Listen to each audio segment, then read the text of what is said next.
whether it's an enterprise network, a lab network, or even a home network.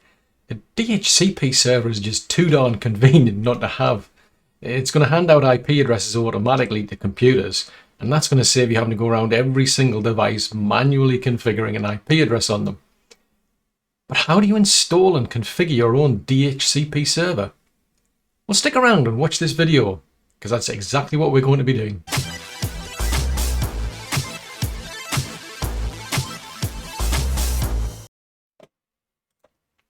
Now, as you can probably tell from the title, the plan is to install DHCP onto a Linux server. Specifically, it's going to be Ubuntu. Now, I'm not actually going to go through the whole process of installing Ubuntu and configuring that, because I've already done that in a previous video. So if you want to know how to create a virtual machine that's running Ubuntu 20.04, well, I've actually got another video in which I did that for this DNS server. So by all means, go out and have a look at that specific video to see how to actually build a virtual machine, and then come back to this one where we actually start the configuration and installation of the DHCP service. So we've already got this server in place. It's already up and running. It's got Ubuntu installed. It's been patched to the latest version, and now it just needs the DHCP service installing and configuring.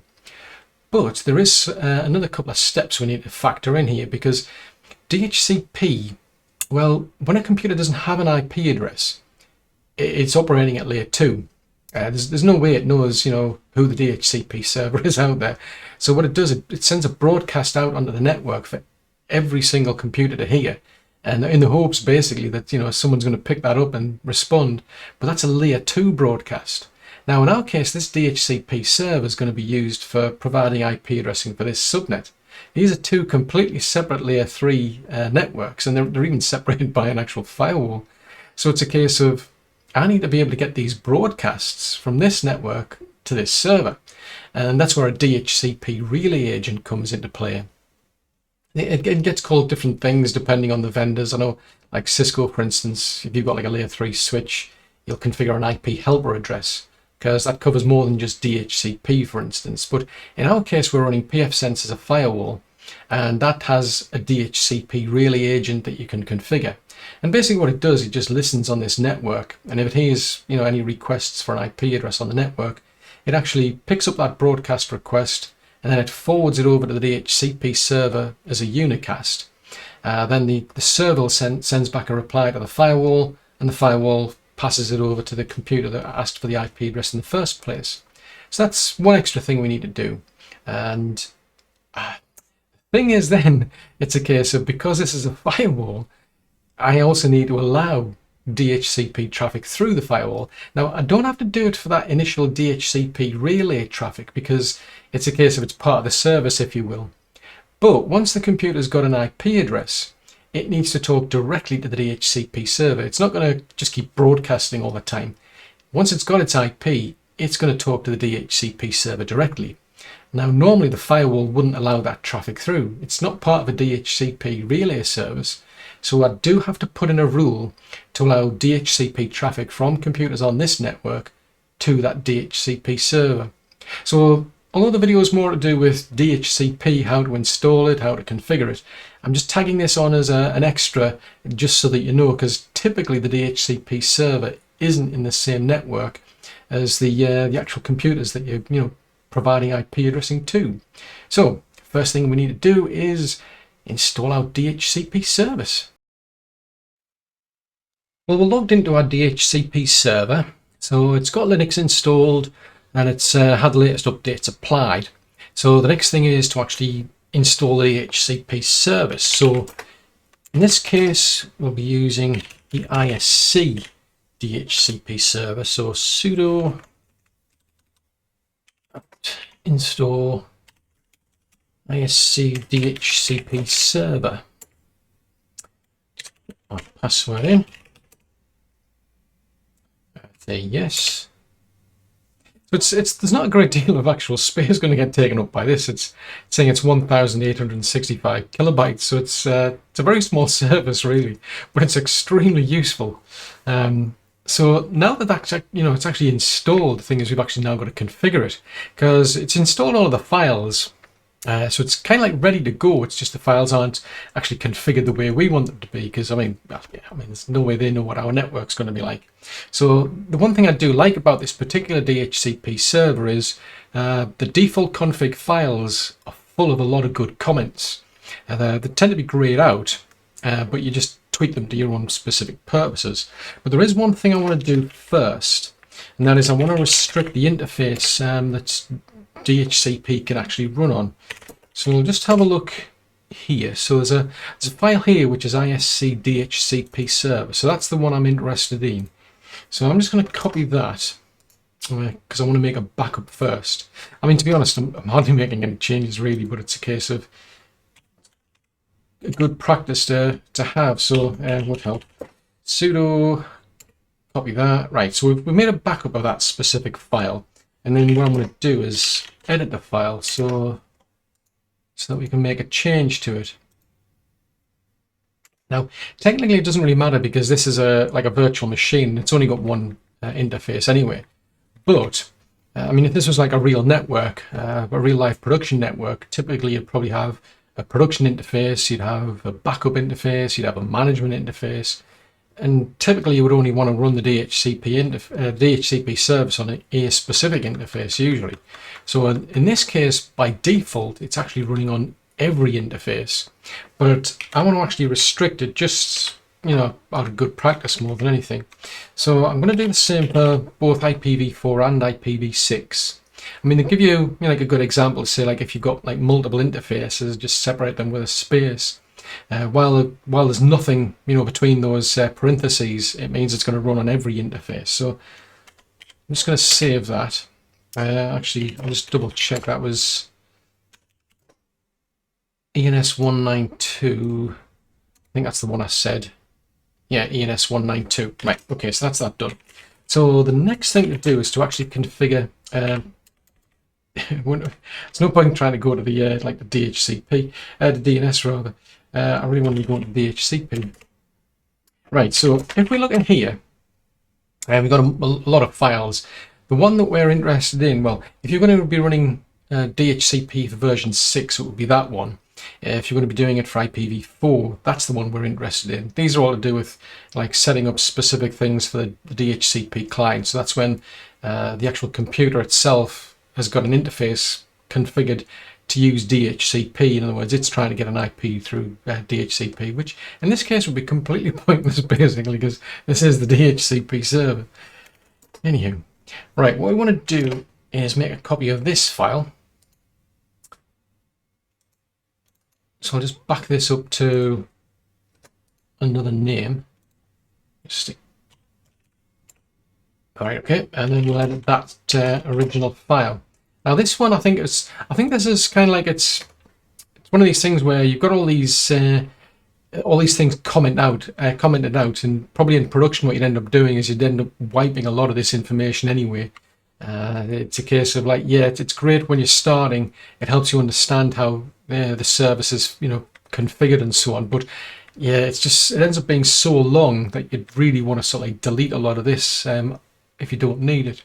So, like I say though, the developers have made life a lot easier because they've given you good examples. So this is the actual config file, and it's got examples in it. Some parts are grayed out or commented out, whereas some are like live, if you will, just got information that isn't correct, and we need to fix that. So first thing we're going to do is we're going to change the domain name to what ours is. So that's going to be templab.lan, and we're going to change these DNS servers. So these ones, interestingly enough, here the name servers are separated by a comma.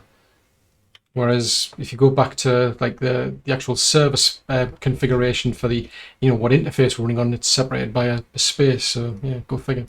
Anywho, 172.16.17.10. Right. What this is up here is basically this is the DNS suffix, if you will. This is the domain name server, or what they call as the domain name server or your DNS server, and then we've got lease times. But these are what we refer to as like global settings. So these are shared settings, common settings among multiple subnets that you're going to be leasing out. So if we go back to our diagram, typically a DHCP server it actually supports multiple subnets. So let's say, for instance, we were going to be setting up this DHCP server to serve both of these two subnets. Now, globally, we'll probably want all of these computers referencing this DNS server. So we'd set that as the global setting. Likewise, they'll probably want the same domain name suffix, so we set that as a global setting. But I might set up another subnet, for instance, which is a bit more specific. I might want them to use their own more private DNS server or something. I might want them to use a completely different DNS suffix, and that's what the actual server gives you the option to do, because this, by having these global options, it saves you having to just keep typing the same stuff into every single subnet pool that you set up. So you can set things up on a global setting, and then you can fine tune it for individual subnets. So here what we've got is our global settings. I'm not too fussed about these least times. I'm just going to leave them at their defaults. In a production environment, you might want to say I want the least times. I want it to be a case of the lease is going to expire after about 9 hours, for example. So that way you don't run out during the 8 hour, well, a typical 8 hour window for when people are working. If you're in maybe in a cafe or something, it's a case of you might want the lease to be only an hour. These are the way DHCP works is it actually borrows an IP, it leases an IP address for a certain amount of time, but after a certain amount of time before that, the computer will actually go back to DHCP and say, can I extend the lease? But ultimately, it's going to expire anyway. Now, in our case, we're not too fussed about that. But like I say, you've got to set them for your environment. Some environments, you might want them to last a long time. Others, you might want them to expire very, very quickly. Otherwise, you'll just run out of IP addresses. Now, this setting down here, I'm not going to touch that at the moment. It's set up so that it's not going to perform DDNS. That's the default behavior. Now, that's where the DHCP server informs the DNS server. So the idea is a computer goes and it borrows an IP address basically from the DHCP server's pool. But the trouble is DNS doesn't know about the host name. So what this does is it allows you to set things up so that when a computer actually leases an IP address through DHCP, the DHCP server then goes and informs the DNS server. So that way you can actually reference that computer through its host name going forward. And it's extremely useful, especially if you use DNS for servers, for example. It's a case of not DNS. If you're using DHCP to hand out IP addressing for your servers, it means you'll always be able to keep connecting to them through a host name as opposed to some dynamic IP address. The IP address can always change, but the actual host name will be kept up to date through this DHCP, so it is extremely useful. It's not really part of this video because this is just to set up a bog standard DHCP server, just the bare bones really. So it's something I'll probably look into for another video. In any case, this next setting here, I'm going to uncomment that one because they're saying this is if you want to set this up as being the official DHCP server. Now, in our case, we only have one, so yes, it is actually the authoritative DHCP server. So, yeah, that's the reason I'm uncommenting it. Down here, I don't need to make any changes to where what we're doing and where we're sending log messages. I'm just going to leave that as is. And down here is where we start getting into the actual subnet pools themselves. So we've got an example here which doesn't have anything in it. Now I'm uncommenting this because I want to actually put in an actual range, if you will, that covers the computer's own local IP addressing. So this would be 172.16.17. If I don't, what I find is it'll complain. So if we go back to the diagram, that's the firewall. Go back to my diagram here. This computer, it's plugged into the 172.16.17 network, but it's actually handing out IP addressing to completely different subnets. In this case, it's just the 19 IP range, but it helps if we put that in anyway. Like it says, it helps the DHCP server to understand the overall topology, because otherwise I find it actually it gives you a warning. It gets a bit confused. I think it's probably a case of, I don't know, I'm not on the local network. What's going on here? Now here, this is a really good example of a very basic DHCP pool configuration. There's not really a lot needs to go in here, and most of the time there isn't, to be honest, when it comes to just say PCs and servers and so on. So I'm just going to change this so it matches our own network. So this is going to be the 172.16.19 network. So I just need to change that last octet over there. For the range, I think I'm going to go from about 100 to 250 for this. I mean, you would set this to whatever, whatever range you want it to be. And I must admit, I do like this approach compared to some other ones that I've seen, where some computer systems that run, like, have a DHCP service. What they do is they actually ask you to define the entire range. So that's like 1 to 254, for example, and then they ask you to exclude IP addresses, where in this particular case what we're doing is we're just telling it, look, here's the range of IP addresses that you've got to play with. At least these IP addresses out of the computers. So it's a much simpler strategy, I find. And you do have to leave a bit of a gap here and there, because otherwise you won't have like room for like fixed IP addresses, manual IP addressing for your computers. Otherwise you get a clash. So that needs fixing. So the subnet is 172.16.19.0 and it's a /24 network. For DHCP, we're going to use a range of, well, basically .100 to .250. So that's quite a large amount for this particular network. And then what you've got underneath is, when it comes to the router or the default gateway or the router, however you want to refer to that as being, it's 172.16.19.254. So whenever a computer comes along and asks for an IP address, it's going to get these global settings up here. So, your domain name, DNS server, lease times, and this is going to be its default gateway. And then this is basically more for the DHCP server itself to understand. Now, there are other options that you've got if we go further down. So we've got down here, we've got a much more detailed example. I mean, this one here is saying to actually ignore, because this is for the predecessor to DHCP, which is BootP, but this is a more specific subnet where they've got a lot of information in there. So these sort of settings, like, the option for the routers, default gateway, whatever you want to call it, this overrides the global setting. Same goes for the leasing times, the domain name, and so on. This all overrides. So you can do that where you can have as I was saying earlier, you can have a sort of global settings, and then you can be more specific with other subnet pools later down the line. It just saves you having to keep typing all of this information out for every single subnet pool. The config file will start getting bigger and bigger and bigger, and it's just a hassle every time you need to add a new pool or something, or if you need to make a change. I mean, if I need to change like the DNS server, for example, I've just got to change it at that top in the global setting. It's a one-off change. I don't have to go through every single pool. So if we come a bit further down, I'll ignore that particular option about reserving IP addresses, because I want to use this specific example here. Now, DHCP is, as it says, it's a dynamic protocol. Basically, the idea is a computer goes and asks for an IP address, and it actually gets pretty much a random one from the pool, and it's a case of, after a while, that IP address will change to something different.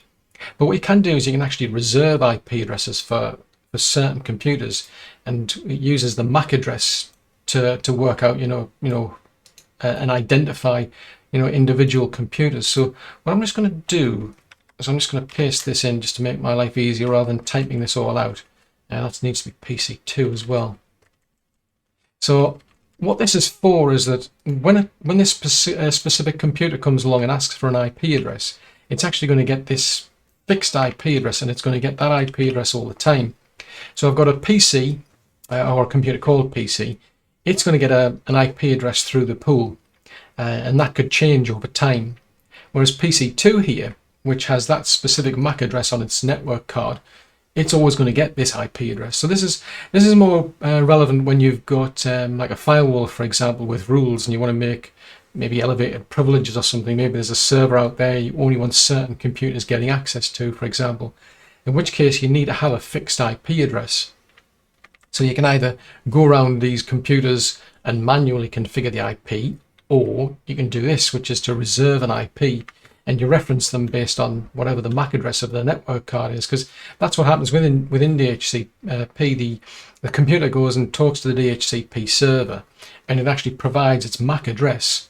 Then the DHCP server keeps a database of all the IP addresses that it's leased out, and it's using the MAC address to reference who got that IP address, for example. And I want that as just as an example of like the options here. I'm not too fussed about this version of configuring everything. It's really just a case of I want a pool setting up there, and then I want a fixed IP as opposed to a dynamic IP for another computer. I mean, incidentally, one of the reasons you would do something like that, if I go back to my diagram here, I mean, there are companies I've dealt with in the past where what they do is they actually have all of their computers have an actual an IP address allocated to them through DHCP. They don't go around every single computer and manually configure the IPs. Instead, what happens is those servers will then update DNS, or rather the DHCP server tells DNS, what IP address belongs to the host name. So it doesn't matter where that computer appears on the network, you can always reference it by its host name because DNS is always getting updated. But a really cool thing about it is that, say for instance, we need to renumber this entire network. If I've got, 50, 100 computers in here, I mean, if they've all got like a manual IP address, I'm going to have to go through every single one of them and change the IP address on those computers. Whereas by doing it through DHCP, all I've got to do is update DHCP, and then I've got to update the firewall, because obviously the IP address on the firewall will change.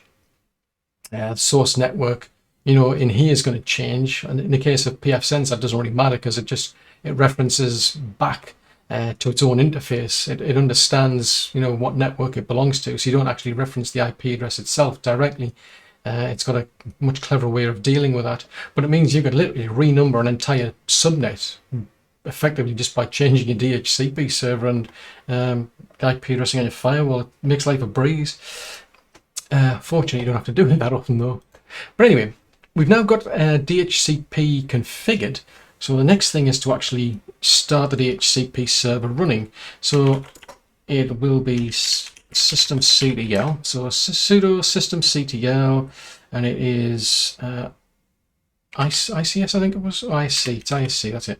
ISC DHCP server. It would help if I told it to actually start first. Because the computer, I mean, basically what's happened is DHCP has been installed and it's got the config file. It's just not running yet. So it helps if we actually tell it to start now. So we'll then go back and now we'll just double check if it's actually working. Yep, that's working. So it seems to be okay, but now we've actually got to test it. So what I've got is, I've got a couple of PCs. I've got one called PC and I've got one called PC2. So we're going to log into this one here. In fact, put the password in first. Right, okay, so I'll bring the interface up on that one. So that one is, I'm sure it was ENS 192 or something.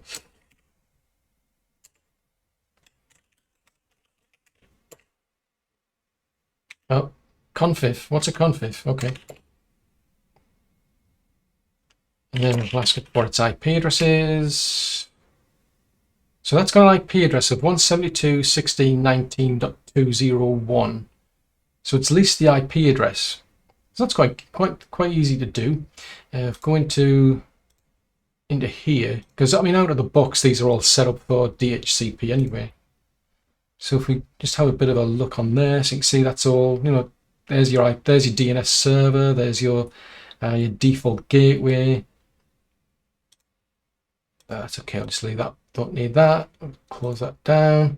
So if I bring up a web browser, I should be able to get out to the internet, for example, because I've got an IP address. I know who the actual DNS server is. So can I actually look at? Oh yeah, I can actually look at my videos. Woohoo!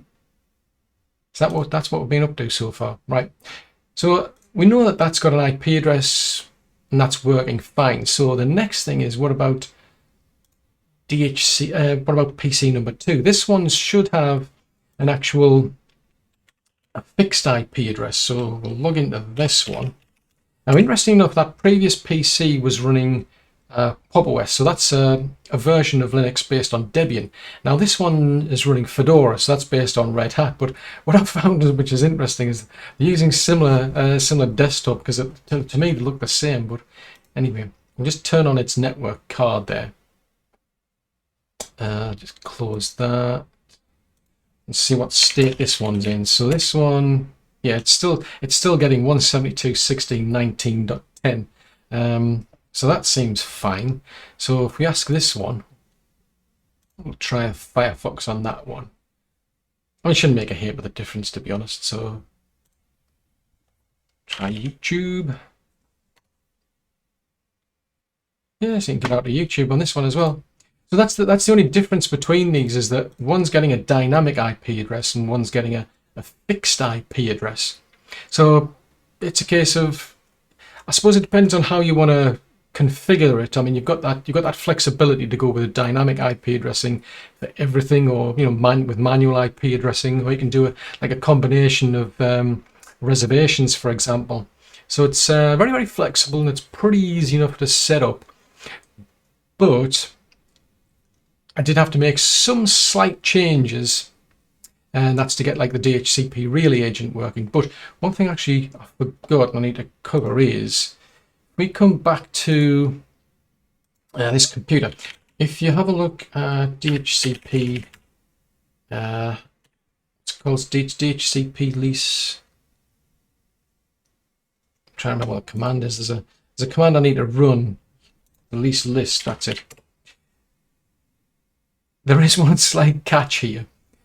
We're only being told about one computer having a leased IP address, and that's because the one that's running Fedora has a reserved IP address, whereas this Pop! OS, it's got a dynamic IP address.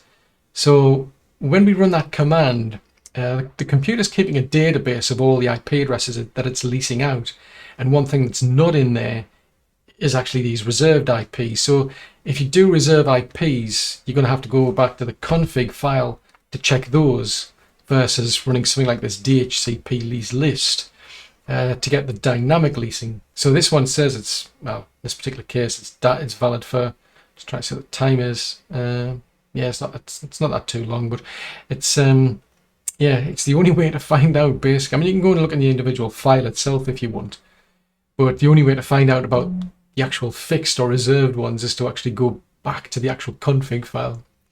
But anyhow, technically it's not part of like a DHCP build as such, but one thing I do need to cover is how to set up a DHCP Relay Agent. So if we go back to our diagram, we've got our firewall here. This could be anything. It might be a layer 3 switch, for example. And it's a case of, we've got to be able to get layer 2 broadcasts out of this network here across to that DHCP server, because otherwise it's never going to hear them, and computers on this network would never get an IP address.